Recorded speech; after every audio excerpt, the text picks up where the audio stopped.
Isa sa pinakamahirap na pangyayari ang maghatid ng mahal sa buhay sa airport.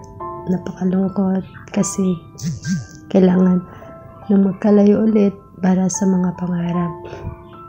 Wala tayong magawa, wala tayong choice, kundi ang suportahan ang mga plano sa bawat isa. Kaya mahal, lagi lang ako nandito na suportahan ka sa lahat ng mga plano mo, sa lahat ng ating mga plano para sa ating kinabukasan.